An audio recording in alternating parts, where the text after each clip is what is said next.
What is up, guys? Welcome back to Fit Body Secrets. My mission is to bring you guys inspiration, motivation, and a ton of tips to help you guys on your fitness journey. And today, I kind of feel like I didn't even really know how to write any notes down for today's topic because it's something that really hits home for me, and likely will be a little bit more of a personal story today. But definitely wanted to be able to just break down some things for you guys because I obviously, a lot of you guys also follow CrossFit, and I know that most of you guys have seen that completely different tangent, but it seems like the CrossFit athletes are dropping like flies this year. Like, I feel like every time I look at social media, somebody else is dropping out from an injury or from some reason, and I'm sitting out this year. And so, you know, when I read Haley Adams' post, I couldn't help but feel personally connected to this myself.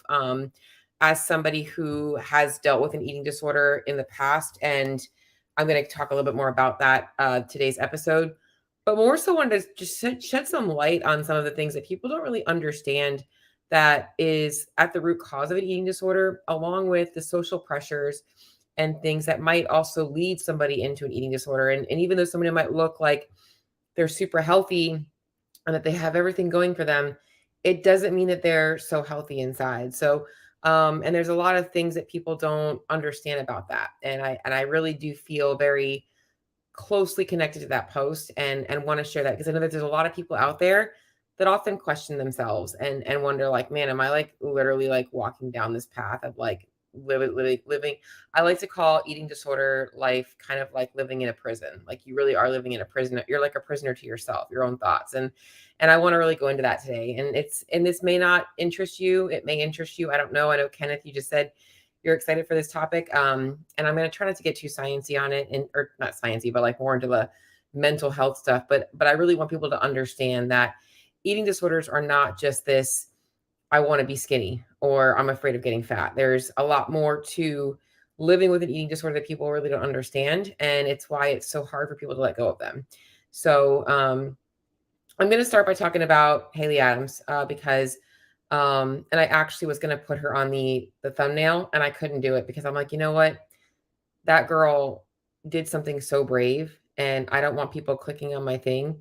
I don't want to use her as a way to get more clicks on my thing. I know that that's clickbait, but I didn't want to do that to her because her opening up like she did is so scary, so vulnerable. And I can only imagine how much fear she felt about judgment.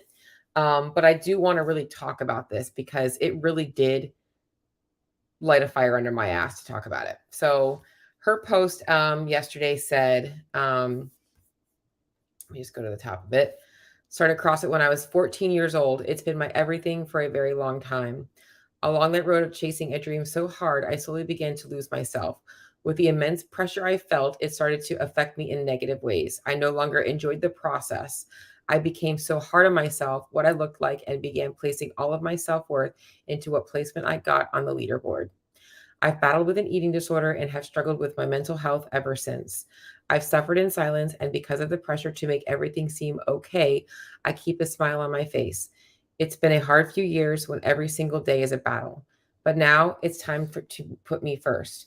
I will be stepping away from competition season, and as sad and difficult as it is to make that decision, I'm equally excited to find who Haley is again. I will be using this time to work on myself as much mentally and physically so that I'm no longer holding myself back. This isn't just a new chapter, it's a new book. The 2024 comeback is going to be big. Thank you to everyone who has been by my side every step of the way, and for those of you who continue to support me. If you are struggling, know that the most courageous thing you can ever do is ask for help. And I am crying right now because this girl, I know firsthand the pain she feels. And I'm also very tired today, and I did not expect to get upset about this, and I'm going to try and keep my shit together. But what everything she said is so unbelievably, it just, you don't know what it feels like until you've been in that place. And all I'm thinking about is how many people look at her smiling on that podium or watching her, post about her grinding it out in the gym. And It's just looking like she's just so disciplined and focused. And deep inside, they don't know how bad she hurts.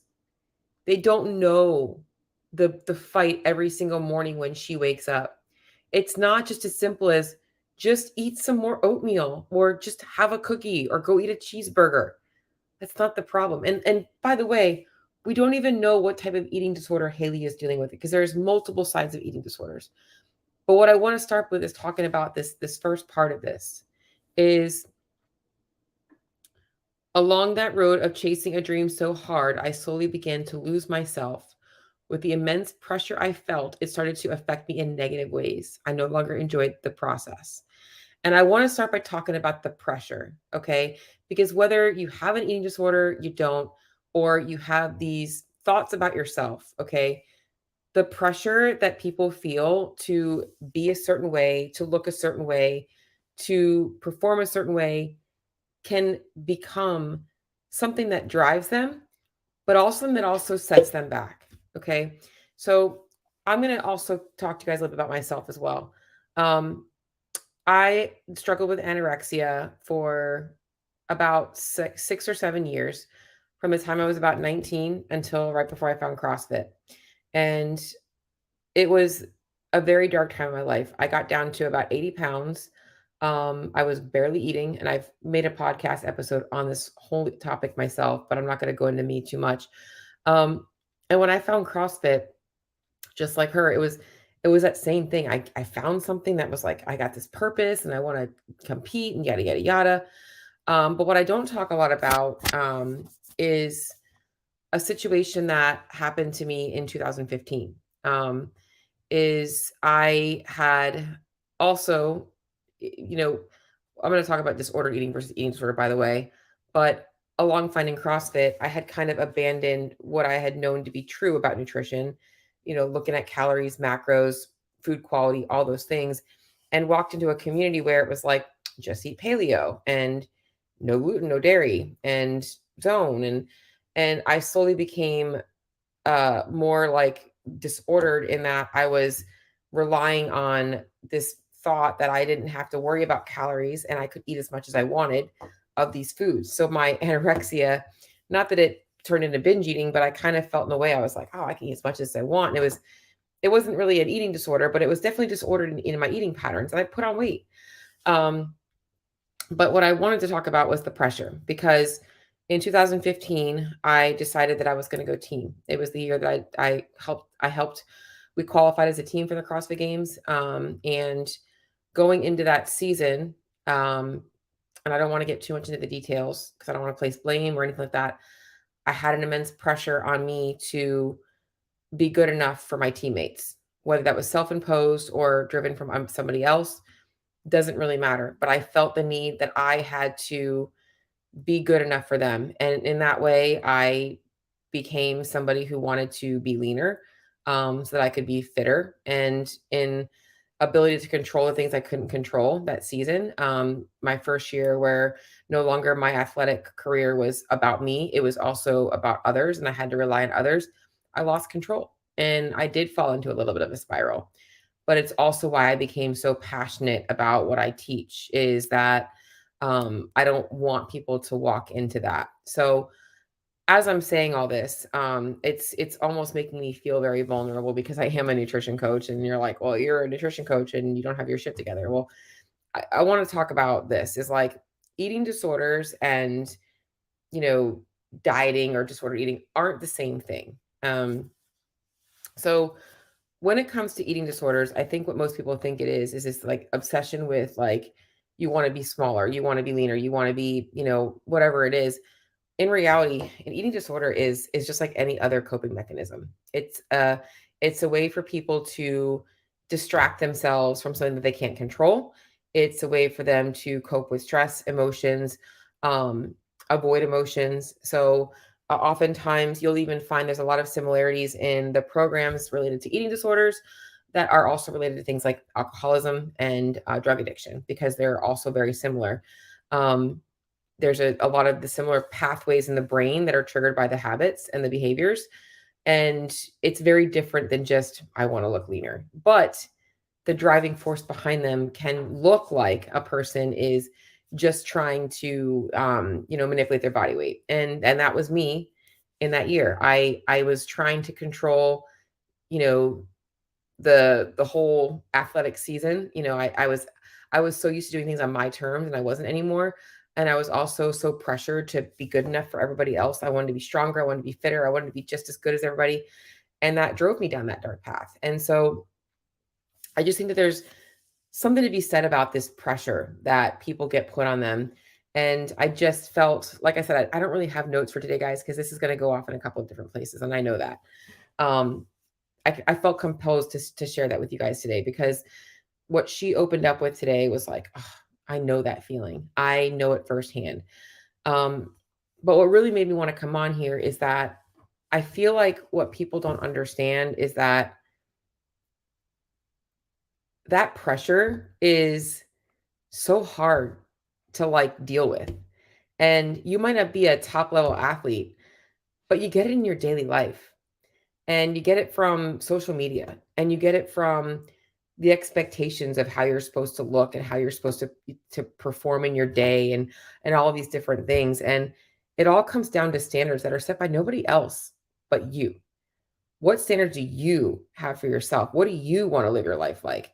And so, like I said, I know I'm going off on some tangents today.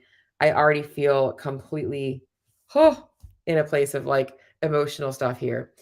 So, the number one thing that I want to talk to you guys about is eating disorders in terms of what they are. So, one, their coping mechanism. Let me get on track, Cheryl. The pressure to perform a certain way, to act a certain way, to live your life a certain way, and this fear of like, if you don't do that, like what does that mean about you? That becomes your everything, because it's how everybody knows you. It's how you've lived your life. It's how you've shaped your life. And if you let it go, what does that mean? It's scary. It's really, really scary.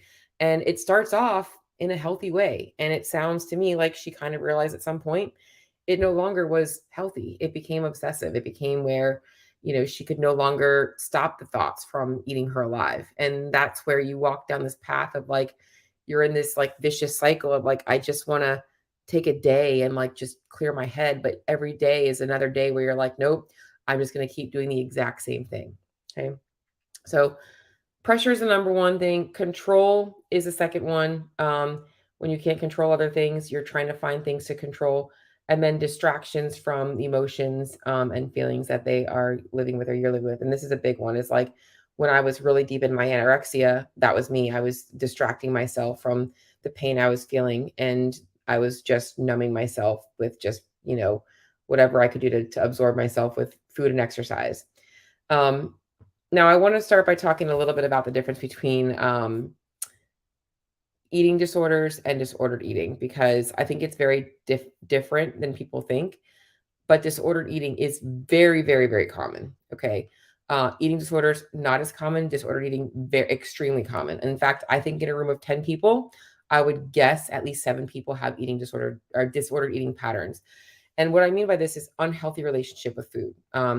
Meaning boredom eating, stress eating, not really listening to hunger or satiety cues, all of those fad diets, like adhering to food rules, like no grains, no dairy, just for the sake of like controlling your weight.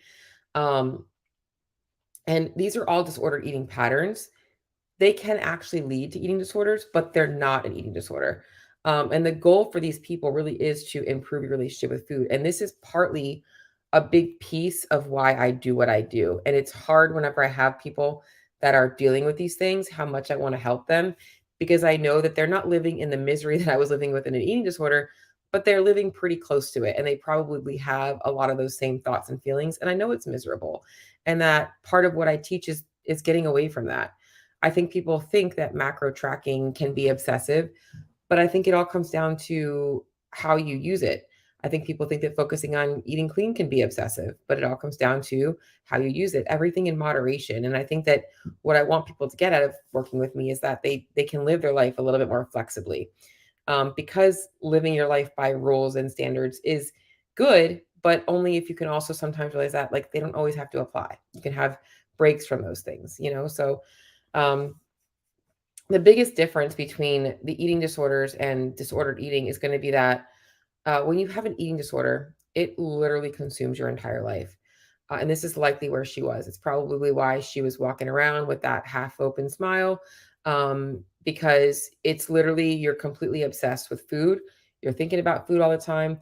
You're thinking about when you're sitting, you're thinking about why are you sitting? You got to go burn calories. You're thinking about meal planning and your next meal. You're thinking about how your food's affecting you. You're thinking about everything always. It's affecting your sleep. It's affecting your productivity in life.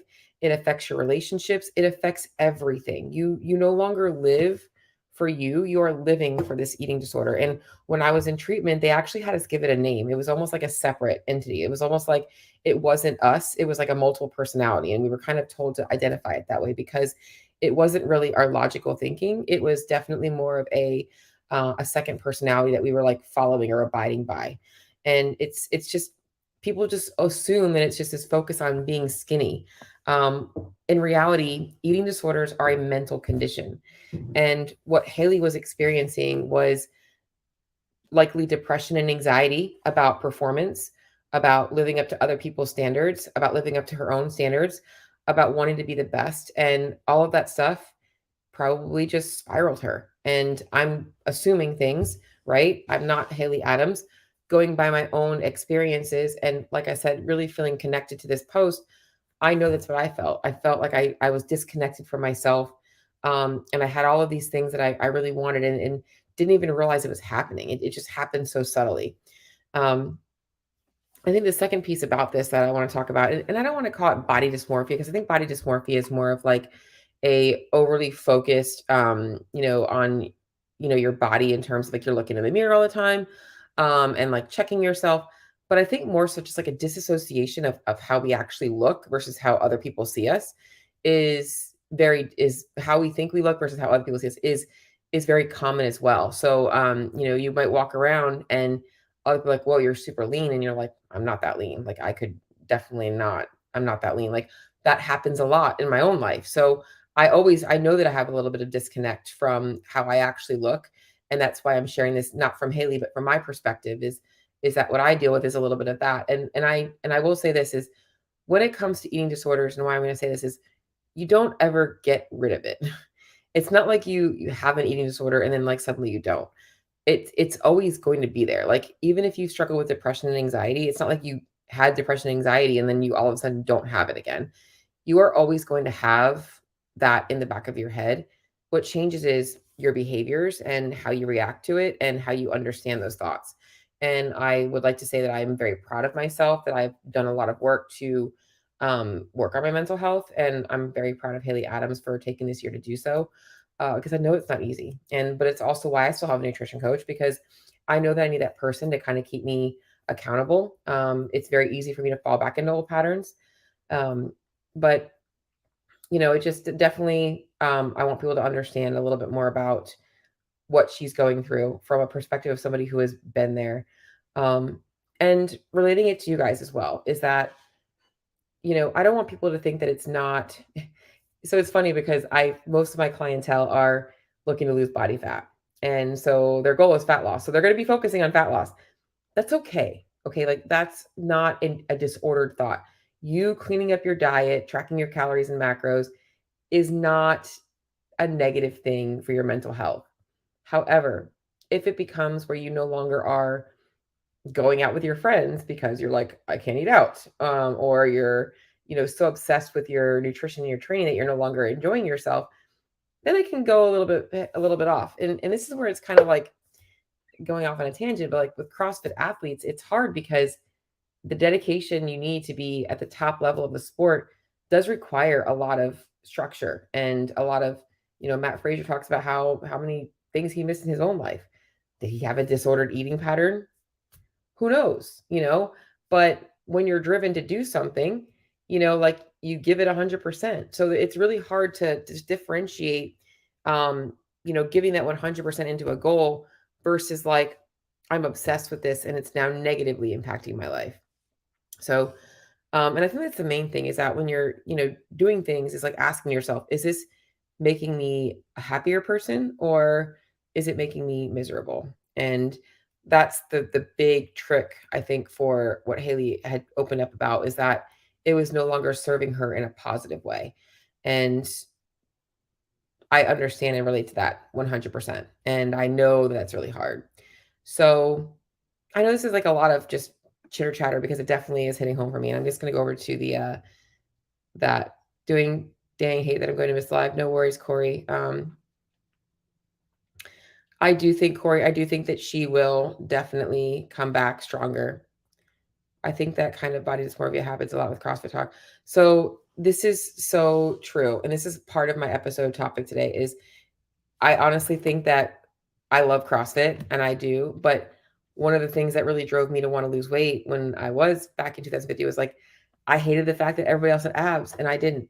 And I wanted abs. And I was like, this sucks. Now, that wasn't a disordered eating pattern, but because of what was going on that year, I easily transferred it into that. But there is a lot of focus on how we look. And like I said, that's okay if it doesn't become obsession, you know? So that's the main thing. So, but I really just, I'm very unbelievably proud of Haley Adams, and I really do want her to, you know, be the best she can this year in her life, because I know what it feels like to be completely disconnected from yourself.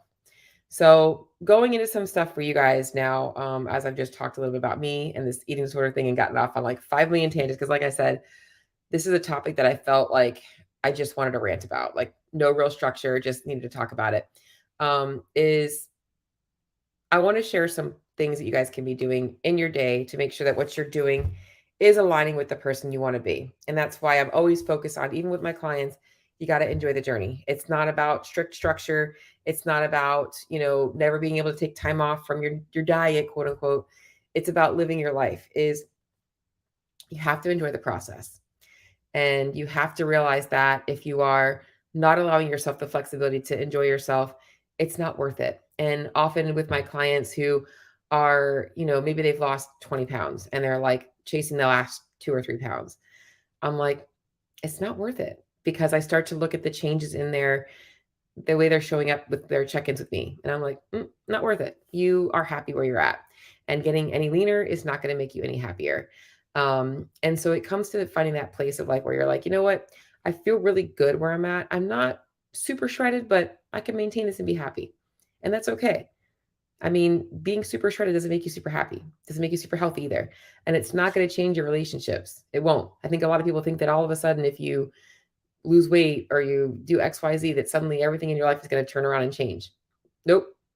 Life doesn't change. It stays exactly the same. The only thing that changes is you might feel a little bit better about yourself. So you might show up a little bit better in life. So um, that's the main thing. So I want you guys to recognize that the path you're on, it needs to be enjoyable. And the end goal should be to keep walking that path. And that's why a sustainable method is always going to be better for you. And like I said, I know I primarily work with fat loss clients, and that's cool. Like, I'm fine with that. I have some performance clients, I have some health, but most of them are like, I'm trying to troubleshoot weight loss, or I'm trying to troubleshoot, you know, I don't know how to do XYZ. But I also know that a big piece of that is that these people come from a lot of restrictive behaviors and a lot of backgrounds where they have been restricting their diet, having some quote unquote disordered eating patterns. And I want them to realize that they don't have to live that way. It's why I'm super passionate about what I do. So, this episode is kind of like a little bit of a rant, I know, guys, but if you guys have anything you want to talk about in terms of maybe your own journey, maybe if this resonated with you, I would love to hear from you. I did put my email in the show notes because I would love to just chit chat about this. It's something that I said I feel really, really passionate about talking about. Um, and I want to also remind you guys that eating disorders aren't just about eating less. I think that's the other thing that people think is like, oh, you're just starving yourself all the time. Not always the case. And disordered eating isn't always about eating less. Something I didn't mention is like with CrossFit, I was talking to one of my friends about this, is as an athlete, when you're training for 6 hours a day, you have to eat a shit ton of food. Like, you're always eating. And that can become disordered. Like, you're literally eating all the time because you're just trying to get enough food in for recovery. And then it's like you're no longer even in tune with your hunger and satiety cues, because you're like, I'm just stuffing my face all the time. And I've been there as well. So like, it's just, it's so crazy how the it's got me really like in deep thought today, like listening to Haley's opening up about that. Anyways, so sorry for the long rant today, guys. A little bit of a different episode. If this episode resonated with you, I know it has nothing to do with fat loss, but hopefully it helped you guys understand a little bit about eating disorders. Shoot me a message, shoot me a DM, and I'll talk to you guys soon.